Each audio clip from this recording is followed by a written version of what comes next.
السلام علیکم ورحمۃ اللہ وبرکاتہ۔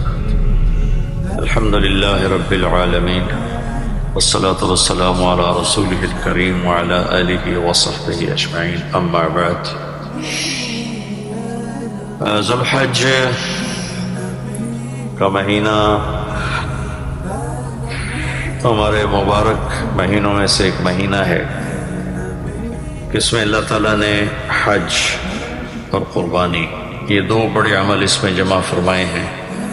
پوری دنیا سے حجاج کرام اس مہینے میں حج بھی کرتے ہیں اور پھر مینا میں آ کر قربانی کرتے ہیں، اور اللہ تبارک و تعالیٰ نے ان ایام کی قسم اٹھائی ہے، والفجر ولیال عشر والشفع والوتر واللیل اذا یسر هل فی ذلک قسم لذی حجر۔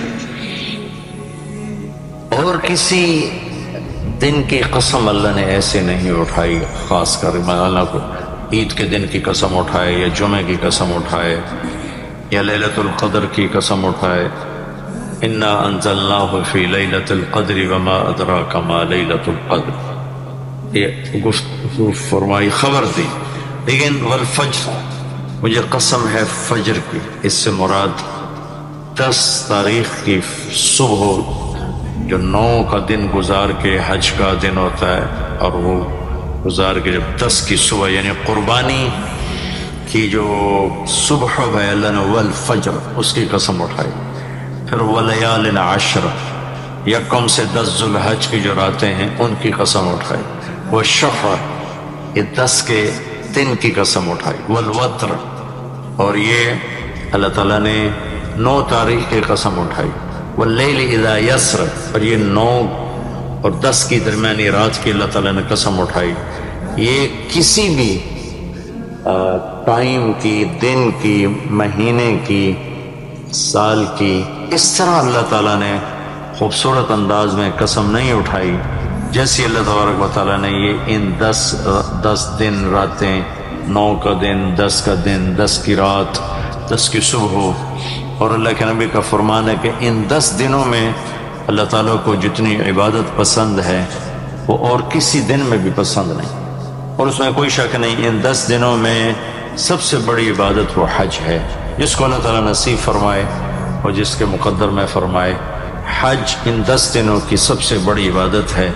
عرفات کی ایک دن کی حاضری وہ 10 لاکھ دن کی حاضری یا 1 لاکھ دن کی عبادت کے برابر ہوتی ہے، اور عرفات کے دن کی حاضری میں اللہ تعالیٰ کا ارشاد ہوتا ہے، میرے بندو آج جتنے گناہ لے کر آؤ، جتنے بارش کے قطرے، جتنے درختوں کے پتے، جتنے ریت کے ذرے، جتنے گردش ایام میں جب سے ٹائم شروع ہوا ہے اس میں بننے والے دن اور رات، اور یہاں کے توبہ کرو، میں سب معاف کروں۔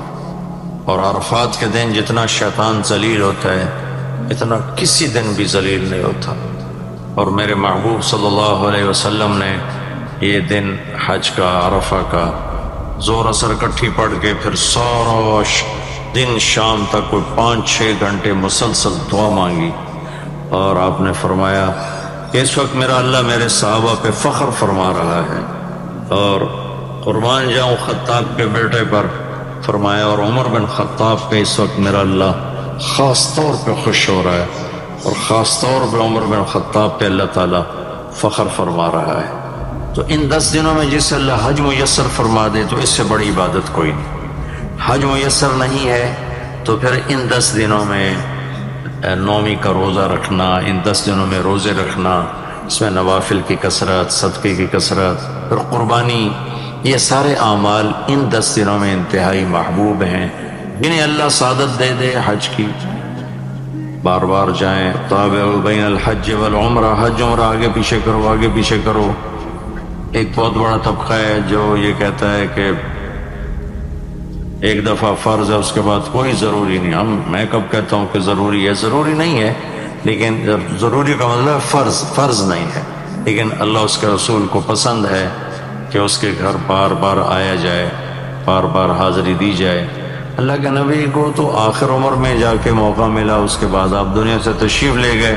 اگر آپ اس کے بعد زندہ رہتے تو یقیناً آپ ضرور حج کرتے، چونکہ آپ نے جتنے سال مکہ میں گزارے آپ نے ہر سال حج کی، نبوت کے اعلان سے پہلے بھی اور نبوت کے اعلان کے بعد بھی آپ نے مسلسل حج کی، اور 4 عمرے آپ نے فرمائے زندگی میں پر 4 عمر۔ ایک عمرہ مدینہ سے خاص طور پر تشریف لائے جس کو ہم صلح حدیبیہ کہتے ہیں، وہ ہو نہیں سکا لیکن آپ نے وہیں عمرے کا کام پورا کیا، سر مڑائے، احرام کھولے، پھر اگلے سال آپ اس کی قضاء کے لیے تشریف لائے۔ پھر ایک عمرہ آپ نے فتح مکہ کے بعد جعرانہ سے احرام باندھ کے تشریف لائے اور عمرہ کیا، اور ایک عمرہ آپ نے اپنے حج کے ساتھ کیا۔ صدیقی دور میں پہلا سال جنگوں میں گزر گیا، دوسرے سال صدیق اکبر اپنے پورے ساتھیوں کے ساتھ حج کے تشریف لائے۔ فاروقی دور میں عمر بن خطاب رضی اللہ تعالیٰ 10 سال حکومت کی، 10 سال حج کیا، ہر سال حج پہ تشریف لائے۔ عثمان رضی اللہ تعالیٰ عنہ نے اپنی خلافت کے دور میں جب تک امن رہا ہر سال حج کرتے رہے، جب فساد شروع ہوا تو آپ رکے، اس میں شہید ہو گئے۔ علی رضی اللہ تعالیٰ عنہ کو موقع نہیں ملا، جنگوں میں زندگی گزر گئی اور اسی میں آپ اللہ پاک کی بارگاہ میں پہنچ گئے۔ تو لیکن باقی 3 ساتھیوں کی خلافت کے دور میں آپ نے بکثرت حج اور عمرے کیے۔ تو دین کے کسی عمل کو یوں کہہ کر ہلکا نہیں بنانا چاہیے کہ اس کی کیا ضرورت ہے، اتنا پیسہ خرچ کرتے ہیں، اس کی کیا ضرورت ہے، کسی غریب کو دے دیا جائے۔ یہ اس طرح تخول نہیں کرنا چاہیے کہ اللہ کے گھر کی حاضری کو اتنا ہلکا نہیں سمجھنا چاہیے۔ میرا اللہ بلائے تو بار بار جانا چاہیے، اور جس کو اللہ توفیق دے عمرے پہ جائے، حج پہ جائے۔ ہاں، غریبوں پر بھی خرچ کرے، اپنے رشتہ داروں پر خرچ کرے، ضرورت مندوں پر خرچ کرے، لیکن اللہ کے فضل سے امید ہے جو اس طرح اللہ کے گھر جانے پر خرچ کرتے ہیں تو اپنے اللہ کے فضل سے غریبوں پر بھی خرچ کرتے ہیں۔ اس کو آپس میں یوں اس کا مقابلہ نہیں کرنا چاہیے، چیز اللہ کو پسند نہیں ہے۔ شہنشاہ کے، دنیا کے سب سے بڑے بادشاہ کے دربار میں حاضری کو ہم اتنا ہلکا نہ سمجھیں، بہت بڑی سعادت ہے۔ حضرت امام حسن کی سنا دیتا ہوں۔ امام حسن رضی اللہ تعالی عنہ نے 20 حج پیدل کیے، مدینہ سے پیدل تشریف لاتے تھے اور حج فرماتے تھے۔ 20 حج، یہ تو اہل بیت کیا جگر گوشہ رسول ہیں اور جگر اہل بیت ہیں، تو 20 حج فرمایا آپ نے، پیدل فرمائے، مدینہ سے تشریف لائے مکہ پیدل۔ ایسے امام حسین رضی اللہ عنہ نے کئی حج پیدل فرمائے، مجھے ان کا عدد یاد نہیں، امام حسن کا مجھے یاد ہے 20 حج پیدل کیا، اور اللہ کے نیک بندوں نے برس ہا برس اللہ کی بارگاہ میں پیدل حاضریاں دی ہیں۔ تو ان 10 دنوں میں عبادت کا ذوق بڑھنا چاہیے، نوافل بڑھائے جائیں، ذکر بڑھائے جائے، تلاوت بڑھائی جائے، ہمت ہو تو روزے رکھے جائیں، خاص طور پہ 9 تاریخ کا روزہ پچھلے سال کے سارے گناہ معاف ہو جاتے ہیں، ایک دن کا جو روزہ ہے۔ پھر اس کا دوسرا جو بڑا عمل ہے وہ قربانی ہے، اور یہ قربانی آدم علیہ السلام سے چلی آ رہی۔ وَاتْلُ عَلَيْهِمْ نَبَأَ ابْنَيْ آدَمَ بِالْحَقِّ إِذْ قَرَّبَا قُرْبَانًا فَتُقُبِّلَ مِنْ أَحَدِهِمَا وَلَمْ يُتَقَبَّلْ مِنَ الْآخَرِ۔ اس قربانی کی بنیاد تو آدم علیہ السلام سے پڑی ہے، لیکن ہمیں جو حکم ملا وہ سنت ابیکم ابراہیم، وہ ابراہیم علیہ السلام کی سنت ہے قربانی۔ یہ بہت خوبصورت قصہ ہے اور بہت عجیب و غریب قصہ ہے کہ اللہ پر سب کچھ لگا دینا۔ ایک شخص کو اولاد کے لیے دعا مانگتے مانگتے مانگتے کچھ 60 برس گزر گئے، 65 برس گزر گئے۔ رب ہب لی من الصالحین، یا اللہ مجھے نیک اولاد دے دے، نیک اولاد دے دے۔ نیک اولاد میری 84 سال کی عمر، اللہ نے 84 سال کی عمر میں بیٹا دیا۔ بڑھاپے کی اولاد تو دل پکڑ لیتی، اور ابھی چند دن نہیں گزرے تھے کہ اللہ نے کہا جاؤ اسے چھوڑ کے آؤ۔ یہ کہاں چھوڑ کے آؤں؟ جبریل آئے گا تمہیں راستہ بتائے۔ تو جبریل انسانی شکل میں آئے، وہ براق کی طرح نہیں ہے سفر ہوا کہ ایک دم میں پہنچا دیا، بلکہ جبریل انسانی شکل میں آئے، اونٹنی پر سوار ہو کر ابراہیم علیہ السلام دوسری اونٹنی پر، بچہ اور بیگم، اور ان کو فلسطین سے چلایا، اور چلاتے چلاتے چلاتے چلاتے جب مکے کے کالے پہاڑ آ گئے جہاں کچھ بھی نہیں ہے، نہ پانی نہ سایہ، کہیں چھوڑ دو۔ بیت اللہ ٹیلا تھا اس وقت، یہاں چھوڑ دو۔ تو ابراہیم علیہ السلام جو آگ میں ڈلتے ہوئے نہیں گھبرائے، یہ بات سنی تو گھبرا کر کہنے لگے یہاں کیسے چھوڑ دوں، یہاں تو کچھ بھی نہیں ہے۔ تو جبریل نے کہا جی آپ کے اللہ کی منشا ہے کہ اس بچے کو یہیں چھوڑ دیا جائے، تو نے وہیں چھوڑا اور واپس چل دیا۔ حضرت ہاجرہ حیران پریشان ہو گئی، کہاں چھوڑ کے جا رہے ہو، کیوں چھوڑ کے جا رہے ہو، جواب نہیں دے رہے۔ 3 میل ان کے ساتھ چلتے نہیں، وہ جواب ہی نہیں دے رہے۔ 3 میل کے بعد ان کو یاد آئی یہ تو اللہ کے نبی ہیں۔ اللہ ہمارا ابراہیم کا یہ اللہ کا حکم ہے، کہاں اللہ کا حکم، اذن لن یضیعن اللہ، جاؤ پھر اللہ مجھے ضائع نہیں کرے گا۔ اس طرح بنیاد رکھی، بچے کو ایسے جنگل میں چھوڑا۔ جب وہ بڑے ہو گئے تب حکم آیا جاؤ ذبح کرو۔ تو اب آپ کی عمر ہو چکی ہے کوئی 92 سال یا 94 سال، 90 پلس ہے، 100%۔ فلسطین سے چلے مکہ جا رہے ہیں، کیا کرنے جا رہے ہیں؟ بچہ ذبح کرنے جا رہے ہیں، کوئی مرغی اور بکرا ذبح کرنے نہیں جا رہے۔ پھر ان کو تیار کرا کے مینا کی وادی میں لا کر کہنے کہ بیٹا اللہ کا حکم ہے تمہیں ذبح کرو۔ تو بیٹے نے کہا یا ابت افعل، تو آپ کر دیں جو کرنا ہے۔ ابراہیم علیہ السلام کہنے کہ تجھے خبر بھی ہے میں کیا کہہ رہا ہوں؟ کہ جی مجھے پتہ ہے، آپ کہہ رہے ہیں مجھے ذبح ہونا ہے، تو آپ کے بدلے میں مجھے اللہ ملے گا، وہ آپ سے بہتر ہے، اور دنیا کے بدلے میں جنت ملے گی، وہ دنیا سے بہتر ہے۔ پھر معصوم بچے نے کہا ابا میرے ہاتھ باندھنا، تو مجھے الٹا لٹانا، اور پھر فرمایا کہ مجھے اپنا کرتا اتارا اور کہا کہ یہ میری اماں کو دے دینا، میری نشانی رہے گا، اور آپ اپنے کرتے میں مجھے کفن دے کے ادھر دفن کر دینا۔ تو ان کے ہاتھ باندھے، پاؤں باندھے، الٹا لٹایا، اپنا گھٹنا رکھا ان کی کمر پر، ان کے سر کے بال اٹھائے تھوڑا سا اوپر کر کے نیچے چھری چلانے کے لیے، ایک ہاتھ میں بال تھے ایک ہاتھ میں چھری تھی، اور یوں آسمان کو دیکھا کہ اللہ تو مجھ سے ناراض ہو گیا ہے کہ اسماعیل کی محبت نے میرے دل میں جگہ پکڑ لی ہے۔ نہیں میرے مالک، میرے دل میں تیرے سوا کچھ نہیں ہے، اگر میرا کوئی امتحان ہے تو پاس کر دے،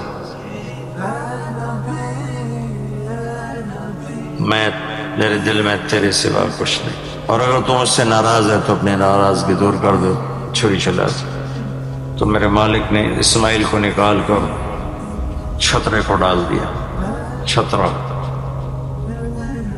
اور آنکھ کھلی تو آنکھوں پر پٹی تھی، کھولی تو آگے چھترا ذبح تھا۔ نبی پاک صلی اللہ تعالی علیہ وسلم قربانی کے موقع پر 2 چھترے، بکرا نہیں، بھیڑ نہیں، گائے نہیں، بھینس نہیں، 2 چھترے ذبح فرماتے تھے قربانی کے، ایک اپنی طرف سے ایک امت کی طرف سے۔ حج کے موقع پر آپ نے 63 اونٹ ذبح کیے، 63 اونٹ، جو ایک اونٹ میں 7 آدمی ہوتے ہیں، ایک اونٹ میں 7 آدمی ہوتے ہیں۔ تو کچھ 441 42 441 قربانیاں آپ نے کی اپنی طرف سے، اور مالداروں کو پیغام دیا کہ قربانی خوب کرو۔ لیکن ہمارے ملک میں ایک عجب چیز چل گئی، بیل لے لیا، 20 لاکھ کا بیل لے لیا، یہ صرف فخر ہے، ریا ہے اور بناوٹ ہے، دکھاوا ہے۔ آپ 20 لاکھ کے بکرے خریدیں تاکہ غریبوں کو گوشت پہنچے۔ 20 لاکھ کا ایک بیل لے کے آپ نے کون سا سمجھداری کا، عقل مندی کا کام کیا؟ وہ کراچی مجھے لے گئے منڈی میں، تو 5 لاکھ کے بکرے کھڑے ہوئے، تو میں تو حیران پریشان ہو گیا، بکرے کی قیمت 5 لاکھ۔ تو وہ جو مالدار لوگ ہیں ان میں ایک مقابلہ بن گیا ہے اور ایک فخر بن گیا، جی میں 20 لاکھ دا ذبح کیتا، میں 2 لاکھ دا ذبح کیتا، ہم نے تو بھائی 50 لاکھ کا ذبح کر دیا۔ میں آپ سب بھائیوں کی محنت کرتا ہوں، اللہ نے آپ کو رزق دیا ہے تو آپ بیوقوف نہ بنیں، آپ اس کو صحیح خرچ کریں۔ آپ 20 لاکھ کے جانور خریدیں، 20 لاکھ کے آپ بکرے لے لیں، 20 لاکھ کے آپ عام درجے کی گائے لے لیں، آپ بھیڑے لے لیں، آپ اونٹ لے لیں، بیل لے لیں، 20 لاکھ کے بیل لے لیں، تو کتنی بڑی قربانی ہوگی اور کتنے غریبوں تک وہ کھانا جائے گا۔ 20 لاکھ کا ایک بیل لے کر آپ نے کیا کمایا؟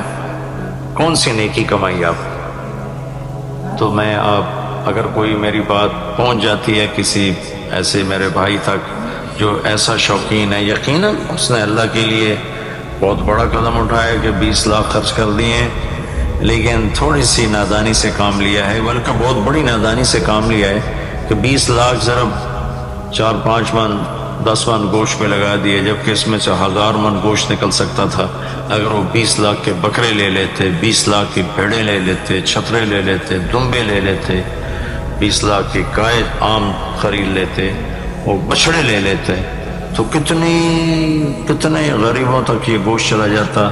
تو یہ میرے ملک میں یا خاص طور پر شہروں میں، کراچی میں تو پاگل ہوئے پڑے ہیں لوگ۔ جو کراچی منڈیوں نے دکھائی تو میں حیران پریشان ہو گیا کہ یہ کیا حماقت ہے، نادانی ہے۔ اور پھر ان بیلوں کو وہ پستے کھلا رہے، بادام کھلا رہے، مکھن کھلا رہے، دودھ پلا رہے، وہ بیچارہ بیل بھی تھک موٹا ہو، وہ بیچارہ تھک کے کھڑا ہوتا ہے، میں نے جلدی فارغ کرو، ذبح کرو، اس کی جان بازی ہوتی ہے۔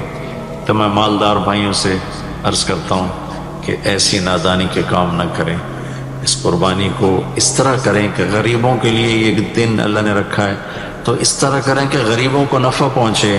یہ اس نادانی سے توبہ کریں کہ ایک بیل 10 لاکھ کا لے لیا، ایک بکرا 5 لاکھ کا لے لیا، اس میں کتنا پیسہ آپ نے ایک تھوڑے سے بہت تھوڑا نفع کمایا، بہت زیادہ خرچ کیا۔ اس کے ساتھ اب بہت بڑا نفع، چونکہ قربانی کے جانور جب ذبح ہوتے ہیں تو جتنے اس کے جانور کے جسم پہ بال ہوتے ہیں اتنی نیکیاں لکھی جاتی ہیں۔ 20,000 کا بکرا اچھا مل جاتا ہے تو 1 لاکھ میں 5 بکرے آ جاتے ہیں، اور 5 لاکھ میں 25 بکرے آ جاتے ہیں۔ ایک بکرا 5 لاکھ کا لیا، اس کے جسم پہ فرض کرو 1 لاکھ بال ہیں، اور آپ نے 25 لیے تو 25 لاکھ آپ کی نیکیاں بڑھ گئیں۔ تو یہ بہت نادان طرز چل رہا ہے۔ میں آپ سب کی منت کرتا ہوں کہ اس طرح پیسہ ضائع نہ فرمائے، اللہ کی دی ہوئی امانت ہے۔ ایک بیل آپ نے 20 لاکھ کے لے لیا، 20 لاکھ میں تو 100 بکرے آ سکتے، 100 بکروں کے ذریعے سے کتنے لوگوں کی خدمت کی جا سکتی ہے۔ تو اس قربانی کو شوق سے بھی کریں، اور مستحب یہ ہے کہ جس کے جو قربانی کر رہا خود ذبح کرے، یا اس کی جگہ کھڑا ہو، اس جگہ ذبح کرنے والے کے پاس کھڑا ہو۔ قربانی کے گوشت میں سے قربانی کی قیمت نہ دی جائے، قربانی کی اجرت نہ دی جائے، اجرت اس کے علاوہ دی جائے، اور اس کی کھال کا صدقہ کر دیا جائے۔ جہاں آپ مناسب سمجھیں وہاں آپ اس کا صدقہ کر دیں، تاکہ وہ بھی اللہ کے راستے میں خرچ ہو جائے، استعمال ہو جائے۔ تو ان 10 دنوں کی اللہ تعالیٰ نے بڑی فضیلت رکھی ہے۔ اللہ تعالیٰ ہمیں ان کی قدردانی کی توفیق نصیب فرمائے۔ السلام علیکم۔ شہنشاہ اکبر امرکوٹ میں پیدا ہوا، 2-2.5 سال کا تھا، اس کی ماں کابل چلی گئی۔ 2.5 سال بعد وہ کابل گیا تو وہ بہت ساری عورتوں میں بیٹھی تھی۔ اکبر کو چھوڑا گیا کہ اپنے ماں کے پاس جاؤ۔ اس نے سب کے چہرے کو دیکھا اور اپنی ماں کے گود میں جا کر بیٹھ گیا۔ کہاں سے پہچانا؟ اس کے چہرے سے یا اس کی ماں کے چہرے سے ایک ایک کھال سے محبت پھوٹ رہی تھی۔ اس نے کہا یہی میری ماں ہے۔ جب موسیٰ علیہ السلام کی والدہ آئی تو اللہ تعالیٰ فرماتے ہیں کہ قریب تھا کہ موسیٰ علیہ السلام کی والدہ کا دل بے قراری چہرے پر آ جاتی۔ ہم نے ان کے دل کو بند کر دیا اور موسیٰ علیہ السلام کی محبت کو کھینچ لیا، اور ان کی والدہ ایسے پتھر ہو گئے جیسے اپنا بیٹا ہی نہیں ہے۔ لیکن جب انہیں دودھ پلایا تو وہ پینے لگ گئے۔ ان کے والدہ نے کہا کہ میں غریب عورت ہوں، میں آپ کے پاس نہیں رہ سکتی، میرے اور بھی بچے ہیں، میں تو اسے گھر لے جاؤں گی اور جا کر اسے دودھ پلاؤں گی۔ یہ منظر تو ٹھیک ہے، نہیں تو میں جاتی ہوں۔ فرعون نے کہا ٹھیک ہے، اسے لے جاؤ اور دودھ پلاؤ، اور دودھ پلا کر ہمارے پاس چھوڑ جاؤ۔